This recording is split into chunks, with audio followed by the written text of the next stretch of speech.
আসসালামু আলাইকুম। ওল তো সবাই খেয়েছেন, কিন্তু ওলের ডাঁটা কি কখনো খেয়েছেন? তাও আবার কাঁঠালের বীজ দিয়ে। আজকে রান্না করব ওলের ডাঁটা কাঁঠালের বীজ দিয়ে। আর আমি গ্যারান্টি দিয়ে বলতে পারি, আপনারা যদি এভাবে একবার খেয়ে দেখেন তাহলে আর সব পদ্ধতি বাদ দিয়ে বারবার এভাবেই রান্না করে খাবেন। ওলের ডাঁটা রান্নার জন্য কচি দেখে ওলের ডাঁটা নিতে হবে, তারপর সেগুলোকে ডোম করে কেটে উপরের ছাল ছাড়িয়ে নিতে হবে। আর কাঁঠালের বীজের আমি উপরের খোসাটা ছাড়ালাম, ভিতরের লালটা আমি পরিষ্কার করিনি, আপনারা চাইলে সেটাও পরিষ্কার করে নিতে পারেন। তারপর সব কিছু ভালোভাবে ধুয়ে ওলের ডাঁটা, কাঁঠালের বীজ, তার সাথে লবণ, হলুদ, জিরে, কাঁচা লঙ্কা ও রসুন, দুটো তেজপাতা এবং সামান্য পানি দিয়ে ভালোভাবে ভাপ দিয়ে সিদ্ধ করে নেব।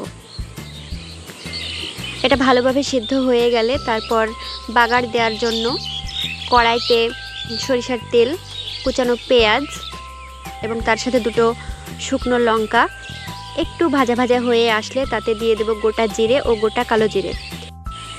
বাগারের মশলার উপরে কিন্তু রান্নার স্বাদ অনেকটাই নির্ভর করে, তাই আপনারা একটু এ বিষয়টা খেয়াল রাখবেন। এইসব ধরনের রেসিপির জন্য অনেক সময় চিংড়ি মাছই ব্যবহার করা হয় বা অন্যান্য মাছ দেয়া হয়, কিন্তু আমি বলবো একবার এরকমভাবে কাঁঠালের বীজ দিয়ে রান্না করে দেখবেন, এটাও কিন্তু খেতে কোনো অংশে কম হয় না। ওলের ডাঁটা কাটার পর লবণ মাখিয়ে এক্সট্রা পানি বের করে নেওয়া হয়, কিন্তু এখানে ডাইরেক্ট রান্না করা হয়েছে তাই অনেকটাই কিন্তু পানি বেরিয়েছে, তাই জাল করে পানিটা কমিয়ে নিতে হবে। ওলের ডাঁটার স্বাদ কিন্তু একটু টকটক ভাব হয়, আর তাই স্বাদটাকে ব্যালেন্স করার জন্য দিয়ে দিলাম সামান্য চিনি। এতে টকটক মিষ্টি মিষ্টি ভাব হবে, খেতে ভালো লাগবে।